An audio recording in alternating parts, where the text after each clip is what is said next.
Hi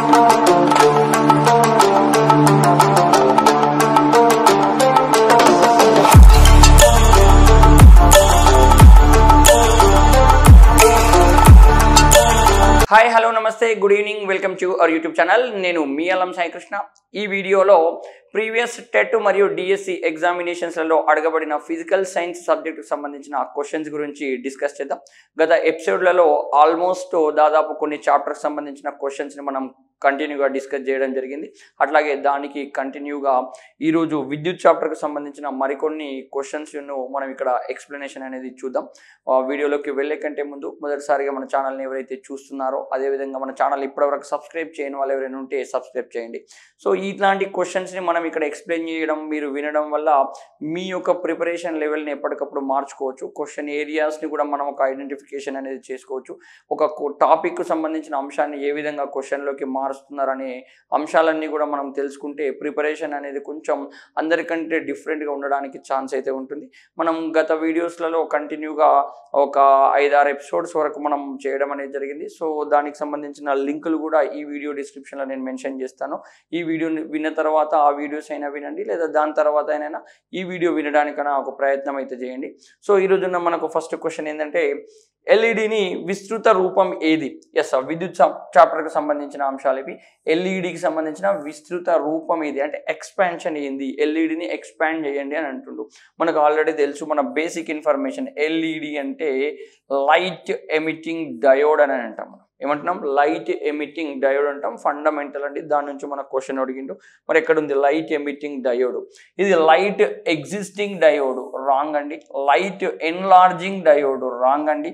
light expanding diode అండి, wrong అండి. Light emitting diode, yes sir. Light emitting diode, కాంతిని ఇక్కడ మనం ఏం చేస్తుంది, ఎమిట్ అనే చేసే డయోడ్ని మనం ఏమంటున్నాం? ఎల్ఈడి అంటున్నాం. Basic question. సో ఆన్సర్ అనేది 4గా మనం ఇక్కడ చెప్పొచ్చు. అదేవిధంగా నెక్స్ట్ క్వశ్చన్ ఇక్కడ మనం గమనిస్తే, 6 ఓంలు 12 ఓంల నిరోధకాలను సమాంతరంగా కలిపారు. ఇట్స్ మీన్ ప్యారలాల్గా కలిపారు. అయినా వాటి ఫలిత నిరోధం ఎంత అంటుండు. ఫలిత నిరోధం ఎంత అంటుండు, ఇది క్వశ్చన్. 6 ఓంలు 12 ఓంల నిరోధాలను ఎట్లా కలిపిండట? సమాంతరంగా కలిపిండు. సమాంతర సంధానం యొక్క ఫలిత నిరోధానికి సూత్రం ఫస్ట్ తెలవాలి. సూత్రం తెలియకపోతే ఇట్లాంటి ఆన్సర్స్ అయితే మనం చేయడానికి ఛాన్స్ అయితే ఉండదు. మరి సమాంతర సంధానానికి ఫలిత నిరోధానికి సూత్రం 1/R equivalent is equal 1/R1 plus 1/R2. 2 నిరోధాలు ఉన్నాయి కావున మనం ఇట్లా తీసుకుందాం. R1 ఏంటి? 6 ఓమ్స్ తీసుకుందాం. ఎస్. R2 ఏంది? 12 ఓమ్స్ తీసుకుందాం. ఈ ఫార్ములాలో సబ్స్టిట్యూట్ చేస్తే 1/R equivalent that is equal to 1/6 plus 1/12 మనకు వస్తుంది. ఇక్కడ మనం డైరెక్ట్ యాడ్ చేయడానికి ఛాన్స్ లేదు. ఎవరైతే మ్యాథమెటిక్స్ బ్యాక్గ్రౌండ్ నుంచి లేకపోయినా పర్లేదు, కానీ మినిమం ఫండమెంటల్స్ ఆఫ్ మ్యాథమెటిక్స్ అనేది మనకు కంపల్సరీ. ఇక్కడ 6, 12ల ఎల్సిఎం ఎంత వస్తుంది? మనకు 12 అనేది వస్తుంది. ఒకవేళ అది కూడా తెలియని వాళ్ళ ఎల్సిఎం అయితే ఒకసారి చూసుకోండి. ఎస్, 6 ఒకట్ల 6, 6 రెంట్ల 12. ఎస్, 6 ఒకట్ల 6, మళ్ళీ 6 రెంట్ల 12. ఇక్కడ ఎల్సిఎం ఎంత అవుతుంది? 12 అనేది మనకి ఎల్సిఎం అవుతుంది. 6 రెంట్ల 12, 2 ఒకట్ల 2, 12 ఒకట్ల 12. Yes, 1 plus 1 into 1 1. మనకు మొత్తం ఏమైంది? 1/R equivalent that is equal is 3/12 అనేది వచ్చింది. ఎస్, 3/12 అనేది మనకు ఇక్కడ ఆప్షన్స్లలో కనబడట్లేదు. కానీ ఈ 3/12 అనేది కరెక్ట్ అవుతుందా అంటే 3/12 అనేది కరెక్ట్ కాదు. మనకు కావాల్సింది ఫలిత నిరోధం అడిగిండు. ఈ ఫలిత నిరోధం ఏముంది? ఇక్కడ R ఈక్వాలెంట్ మాత్రమే ఉంది. దీన్ని మనం ఏం చేసుకోవాల్సిన అవసరం అనేది ఉంది? ఇక్కడ రెసిప్రోకల్ చేసుకోవాల్సిన అవసరం అనేది ఉంది. ఎస్, రెసిప్రోకల్ చేసుకుంటే 12/3 అవుతుంది. 12/3 అంటే మనకి ఏమొస్తుంది? 4 అనేది ఆన్సర్ అవుతుంది. ఎస్, మరి ఇక్కడ ఆప్షన్లలో 4 ఉందా? 4 అనేది ఆప్షన్లలో కనబడట్లేదు. ఇక్కడ 6 ఓంల కన్నా తక్కువ, 12 ఓంల కన్నా ఎక్కువ, 6, 12 ఓంల మధ్యలో ఉంటుంది, 6 ఓంలకు సమానం ఉంటుంది. 4 అనేది డైరెక్ట్ ఇవ్వకుండా మనకి ఏమడిగిండు?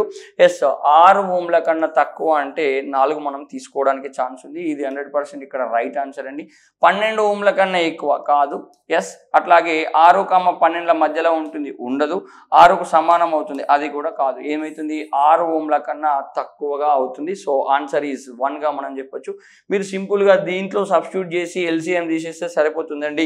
ఈ LCM దగ్గర కూడా మీరు కన్ఫ్యూజ్ కావాల్సిన అవసరం లేదు. 6 రెంట్ల 12, ఎస్ 2 ఒకట్ల 2, 12 ఒకట్ల 12, 1 into 1, ఎస్ 2 + 1 అని మనకు వచ్చింది. దీన్ని రెసిప్రోకల్ చేసుకోవాలి. ఇక్కడ చాలా మంది ఆగిపోతారండి.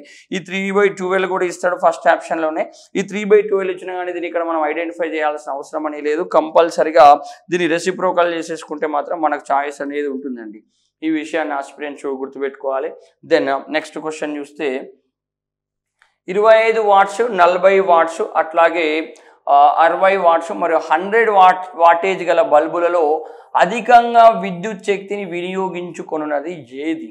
4 రకాల బల్బులు ఇచ్చిండ్రు, 4 రకాల వాట్స్ కూడా ఇవ్వడం జరిగింది. దాంట్లో ఎక్కువ కరెంటుని ఏది ఉపయోగించుకుంటారు? అసలు వాటేజ్ అంటే ఏంటంటే ఒక బల్బు ఉపయోగించుకునే విద్యుత్ సామర్థ్యాన్ని తెలిపేదే వాటేజ్ అండి. సపోజ్ ఇది ఒక బల్బు ఉంది. ఈ బల్బు ఎంత విద్యుత్ని ఉపయోగించుకుంటుంది, ఎంత సామర్థ్యాన్ని ఉపయోగించుకుంటుంది అనే దాని గురించి తెలిపేదే వాటేజ్ అండి. అంటే వాటేజ్ ఎంత ఎక్కువగా ఉంటే అది విద్యుత్ని అంత ఎక్కువగా ఉపయోగించుకుంటుంది, అంత ఎక్కువ కాంతిని కూడా విడుదల చేయడానికి ఛాన్స్ అయితే ఉంది. కావున ఈ 4గిట్లలో ఏది ఎక్కువగా ఉంది? 25, 40, 60, 100లో 100 వాట్స్ అనేది చాలా ఎక్కువగా ఉంది. 100 వాట్స్ అనేది చాలా ఎక్కువగా ఉండడం వల్ల ఇది ఎక్కువ మోతాదులో విద్యుత్ని ఉపయోగించుకుంటుంది, ఎక్కువ కరెంటును కూడా వెదజల్లడానికి ఛాన్స్ అయితే ఉంది. సో ఆన్సర్ గోస్ టు ఏంది? 100 వాట్స్ అండి. 100 వాట్స్ ఎక్కువగా విద్యుత్ని ఉపయోగించుకుంటుంది. రేపు పొద్దున ఎక్కువగా కాంతిని ఇచ్చేది కూడా ఏదవుతుంది? 100 వాట్స్ బల్బే మనకు కారణం అవుతుంది. సో ఆన్సర్ ఈజ్ 1 అండి. దెన్ నెక్స్ట్ క్వశ్చన్, మన ఇళ్లలో విద్యుత్ వినియోగాన్ని లెక్కించడానికి వాడే యూనిట్ ఏది?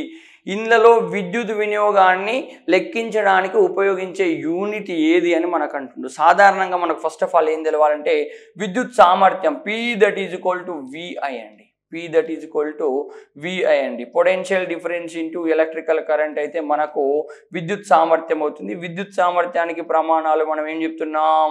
వాట్గా మనం ఇక్కడ చెప్తున్నాం. విద్యుత్ సామర్థ్యానికి ప్రమాణాలు వాట్గా మనం చెప్తున్నాం. అయితే మనకి ఇక్కడ ఏమడిగిండు? విద్యుత్ వినియోగాన్ని అంటుండు. విద్యుత్ వినియోగం నథింగ్ బట్ విద్యుత్ శక్తి. విద్యుత్ శక్తి అండి. విద్యుత్ శక్తి. విద్యుత్ శక్తిని మనం ఇక్కడ దేంతో రిప్రజెంట్ చేస్తున్నాం? ఈతో రిప్రజెంట్ చేస్తున్నాం, ఎనర్జీ. సో ఇక్కడ విద్యుత్ సామర్థ్యము ఇంటూ కాలం తీసుకుంటే మనకు సరిపోతుందండి. విద్యుత్ సామర్థ్యం ఇంటూ కాలం అనేది కంపల్సరీ. ఎంత కాలంలో ఎంత ఎలక్ట్రికల్ పవర్ని కన్జంప్షన్ చేసుకున్న దాన్ని మల్టిప్లై చేస్తే మనకు వచ్చేది ఏంది? ఎలక్ట్రికల్ కరెంట్ అండి. మరి విద్యుత్ శక్తికి యూనిట్స్ ఏంటంటే వాట్ అవర్ లేదా దీన్ని ఈ వాట్ అవర్ని మనం ఎట్లా లెక్కేస్తామంటే ఒక గంటలో ఎన్ని వాట్స్ యూజ్ చేసుకున్నాం అనేది మనకి ఇక్కడ ఇంపార్టెంట్ అండి. ఎన్ని వాట్స్ని మనం యూజ్ చేసుకున్నాం అనేది ఇంపార్టెంట్. ఒక గంటలో 1000 వాట్స్ని యూటిలైజ్ చేసుకుంటే దాన్ని మనం 1 యూనిట్గా లెక్కిస్తాం. It's mean 1000 watts of the కరెంట్ని యూటిలైజ్ చేసుకుంటే మనం 1 యూనిట్గా అంటాం. ఎంత టైంలో 1000 వాట్స్ యూజ్ చేసుకోవాలి? 1 అవర్లో 1000 వాట్స్ని యూజ్ చేసుకుంటే అది మనం 1 యూనిట్కి లెక్కలోకి వస్తుంది. కావున మనం దీన్ని ఏమంటున్నామంటే ఇండైరెక్ట్గా 1 కిలోవాట్ అవర్ అంటున్నాం. కిలోవాట్ అవర్ అంటున్నాం. ఒక గంట పాటు 1000 యూనిట్ల కరెంట్ గిన కన్జంప్షన్ గిన జరిగితే అది 1 యూనిట్కి సమానం. మన ఇళ్లలో కరెంట్ బిల్ అన్నీ కూడా ఎన్ని యూనిట్స్ వచ్చిన దానిపైనే బేస్ అయి ఉంటుంది. 20 యూనిట్స్ అయితే 1 యూనిట్ ఛార్జ్ని మల్టిప్లై చేస్తారు. 100 యూనిట్స్ అయితే 100 యూనిట్స్ని 1 యూనిట్ ఛార్జ్తో మల్టిప్లై చేస్తే మన కరెంట్ బిల్ అనేది జనరేట్ అవుతుంది. అందుకోసం మనం ఇక్కడ ఏం చెప్తున్నా క్లియర్గా అండి. ఇది విద్యుత్ సామర్థ్యానికి ప్రమాణాలు వాట్ అండి.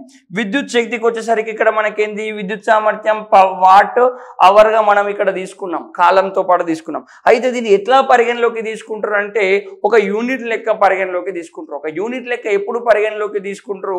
1 గంట సమయంలో 1000 వాట్ల కరెంట్ గిన కన్జంప్షన్ జరిగితే దాన్ని 1 యూనిట్గా కన్సిడరేషన్ చేస్తాం. It's mean 1 kilowatt hour that is equal to 1 unit.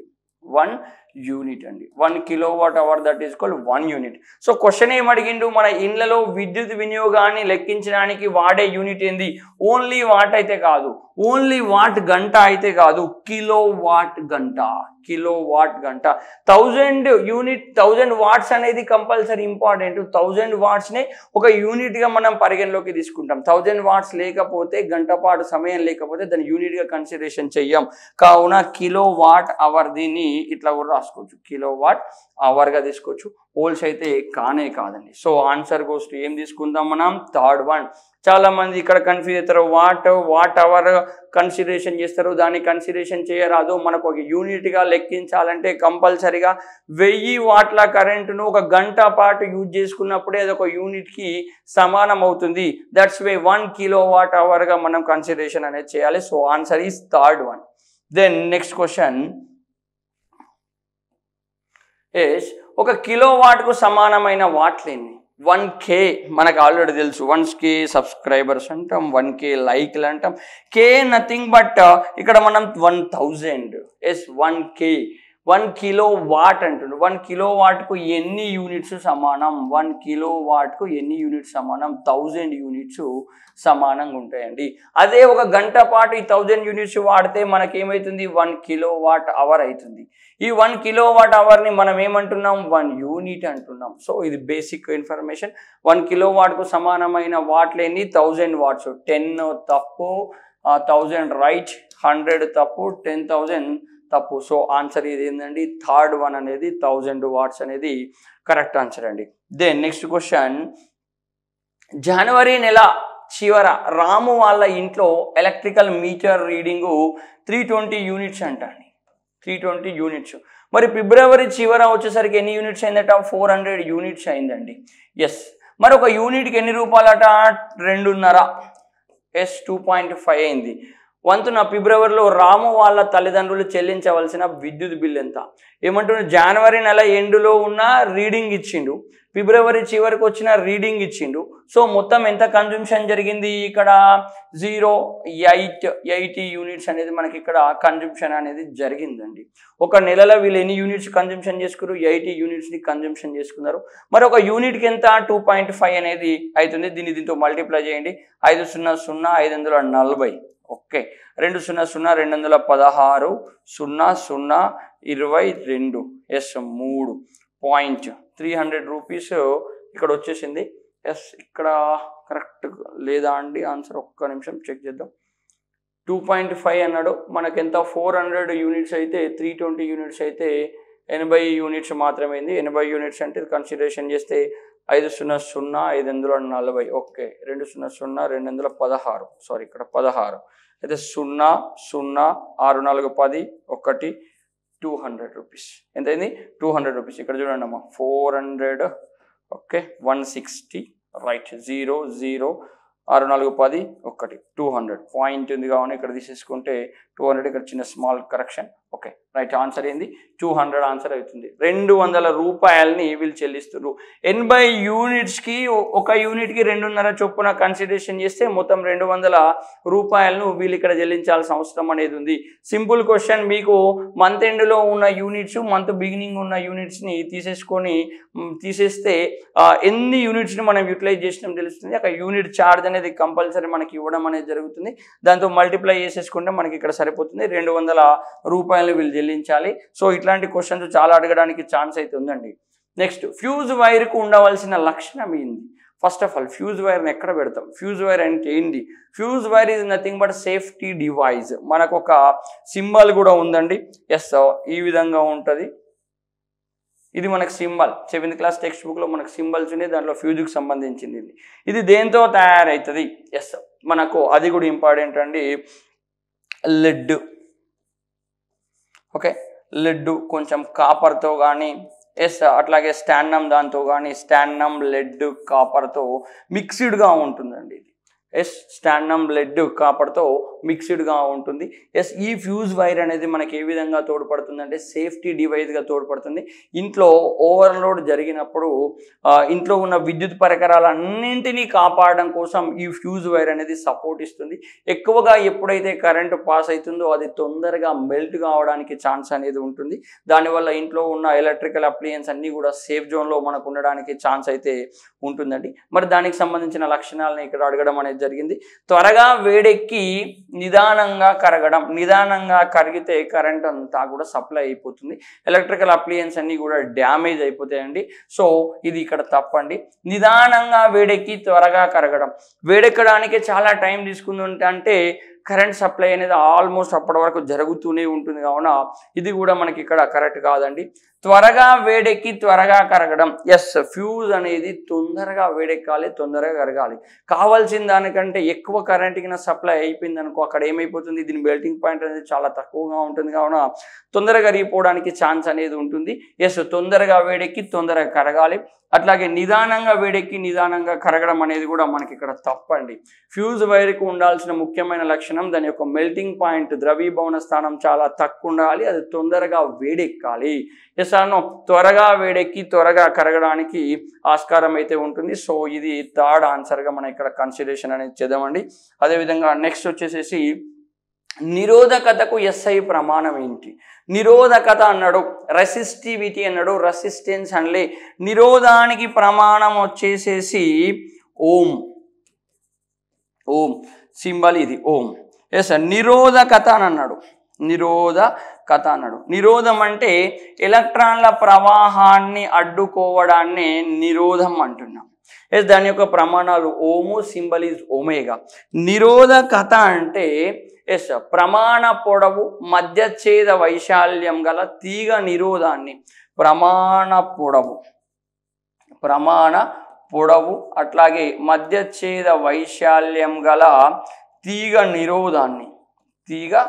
నిరోధాన్ని ఏమంటున్నాం? నిరోధకత అంటున్నాం. ప్రమాణ పొడవు, మధ్యఛేద వైశాల్యం గల తీగ నిరోధాన్ని నిరోధకత అంటున్నాం. అంటే పర్టికులర్ లెంత్ ఉండాలి, పర్టికులర్ క్రాస్ సెక్షనల్ ఏరియా ఉండాలి, దాని యొక్క రెసిస్టెన్స్ని రెసిస్టివిటీ అంటున్నాం. కావున ఇక్కడ రెసిస్టివిటీకి నిరోధాలు యూనిట్స్ ఓం మీటర్స్ అండి. Yes, ohm metre. నిరోధకతకు యూనిట్స్ ఏంది? Ohm metre. దీన్ని ఒమేగా మీటర్తో మనం ఇక్కడ చూపించవచ్చు. సో ఎక్కడ ఉంది? ఇక్కడ ఓం, ఒమేగా సింబల్ ఉంది, ఇది నిరోధానికి సంబంధించింది. ఎస్, థర్డ్ వన్ అనేది ఓం మీటర్. ఇది ohm per metre is wrong, ohm metre square also wrong అండి, గుర్తుపెట్టుకోవాలి. చాలా మందికి ఈ రెండు దగ్గరనే ఆగిపోతారు. మ్యాక్సిమం ఇది చాలా మంది చూజ్ చేసుకుంటారు. ఇది కేవలం నిరోధం అన్నప్పుడే ఓంని చూజ్ చేసుకోవాలి, కానీ నిరోధకత అన్నప్పుడు ఇది తీసుకోవాలి. ఎందుకోసం అంటే ఎలక్ట్రాన్ల కదలికను అడ్డుకోవడాన్ని కేవలం నిరోధం అంటాం, కానీ ప్రమాణ పొడవు, మధ్యఛేద వైశాల్యం అని ఇచ్చినప్పుడు మాత్రం అది నిరోధకత అవుతుంది. నిరోధకతకు ప్రమాణాలు ఓం మీటర్స్ అవుతుంది.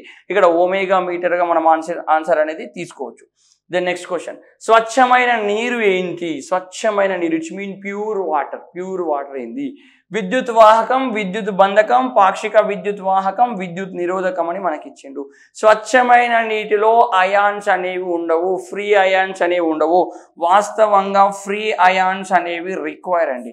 అది సాలిడ్ కండక్టరా లేదా లిక్విడ్ కండక్టరా అయినా కానీ వీటిలో ఫ్రీ అయాన్స్ ఉంటేనే విద్యుత్ అనేది సరఫరా అవుతుంది. ఇక్కడ ఫ్రీ అయాన్స్ కింద లేకపోతే విద్యుత్ అనేది సరఫరా కావడానికి ఛాన్స్ అయితే లేదండి. కంపల్సరిగా ఫ్రీ అయాన్స్ అనేది ఉండాల్సిన అవసరం అనేది ఉంది. సో స్వచ్ఛమైన నీటిలో ఫ్రీ అయాన్స్ అనేవి ఉండవు. ఫ్రీ అయాన్స్ లేకపోతే అక్కడ విద్యుత్ అనేది సరఫరా కాదు. కావున ఏదైతే తమ గుండా విద్యుత్ని సరఫరా చెయ్యదో దాన్ని మనం ఏమనాలి? విద్యుత్ బంధకం అంటున్నాం. సో ఆన్సర్ ఏంది? Third one. ఏదైతే తమ గుండా విద్యుత్ని సరఫరా చేస్తుందో అది విద్యుత్ వాహకం. అది ఎందుకు విద్యుత్ని సరఫరా చేస్తుందంటే దాంట్లో ఫ్రీ అయాన్స్ ఉంటాయి. ఫ్రీ అయాన్స్ లేకపోతే విద్యుత్ని సరఫరా చెయ్యదు, సరఫరా చేయకపోతే దాన్ని విద్యుత్ బంధకం అని అంటాం. అట్లాగే విద్యుత్ వాహకానికి, విద్యుత్ బంధకానికి మధ్యస్థంగా ఉంటుందని మనం ఏమంటున్నాం? సెమీ కండక్టర్, అర్ధవాహకం అని అంటున్నాం. సో ఇక్కడ స్వచ్ఛమైన నీరు ఏ విధంగా తీసుకోవచ్చు? మనం విద్యుత్ బంధకంగా తీసుకోవచ్చు. So answer is third one అండి. దెన్ నెక్స్ట్ క్వశ్చన్, విద్యుత్ వినియోగాన్ని తగ్గించడానికి ఉపయోగించే బల్బులు ఏవి? విద్యుత్ వినియోగాన్ని తగ్గించడానికి ఉపయోగించే బల్బులు ఏవి అంటుండు. ఏ బల్బులు? సోడియం పేపర్ బల్బులు, మెర్క్యూరీ బల్బులు, కాంపాక్ట్ ఫ్లోరోసెంట్ బల్బులు, ట్యూబ్ లైట్స్. వాస్తవానికి ఇక్కడ విద్యుత్ వినియోగాన్ని తగ్గించడానికి ఉపయోగించే బల్బులు CFLS బల్బ్స్ అంటాం. కాంపాక్ట్ ఫ్లోరోసెంట్ లైట్స్ అంటున్నాం. కాంపాక్ట్ ఫ్లోరోసెంట్ లైట్స్ అని మనం ఇక్కడ చెప్తున్నాం. కాంపాక్ట్ ఫ్లోరోసెంట్ బల్బులు ఆన్సర్గా తీసుకోవచ్చు.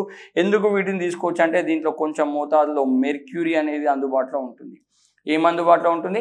మెర్క్యూరీ అనేది దాంట్లో కొంచెం మోతాదులో ఉంటుంది. అట్లాగే దీంట్లో ఫిలమెంట్ అనేది ఉండదండి. ఫిలమెంట్ ఉండదు. ఫిలమెంట్ లేకపోవడం వల్ల విద్యుత్ శక్తి అనేది డైరెక్ట్ కాంతి శక్తిగా మారుతుంది. విద్యుత్ శక్తి అనేది డైరెక్ట్గా కాంతి శక్తిగా మారుతుంది.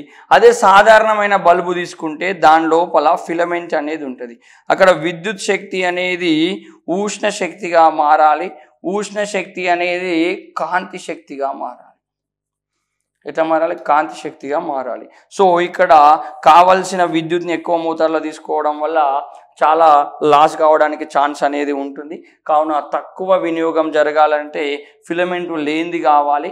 అది ఎక్కువ కాంతిని మెర్క్యూరీ అక్కడ కొంచెం ఉండడం వల్ల లైటింగ్ అనేది ఎక్కువ రావడానికి ఛాన్స్ అనేది ఉంటుంది. అదేవిధంగా విద్యుత్ శక్తి నేరుగా కాంతి శక్తిగా మారుతుంది. సో ఆన్సర్ ఇది ఏం తీసుకుందాం మనం? కాంపాక్ట్ ఫ్లోరోసెంట్ బల్బ్స్గా మనం తీసుకోవడానికి ఛాన్సెస్ అయితే ఉన్నాయండి. ఇవి ఈరోజు సెషన్లో ఉన్న క్వశ్చన్స్, వాటికి సంబంధించిన ఎక్స్ప్లెనేషన్స్ అండి. సో ఈ విధంగా మన క్వశ్చన్స్ రాబోయే డిఎస్సి కానీ టెట్ ఎగ్జామినేషన్లలో అడగడానికి ఛాన్సెస్ అయితే ఉంటాయి. కావున మీ యొక్క ప్రిపరేషన్ లెవెల్ని కొంచెం ఈ క్వశ్చన్స్ ఆధారంగా మార్చుకునే ప్రయత్నం అనేది చేయడానికి అయితే చూడండి. ఇట్లాంటి ముఖ్యమైన అప్డేట్స్ ఎల్లవెల్ల పొందాలంటే మన ఛానల్ని ఫాలో అవ్వండి. వీడియో నచ్చితే లైక్ చేయండి, షేర్ చేయండి. మన ఛానల్ ఇప్పటివరకు సబ్స్క్రైబ్ చేయని వాళ్ళు ఉంటే సబ్స్క్రైబ్ చేయండి. Thank you so much. జై హింద్.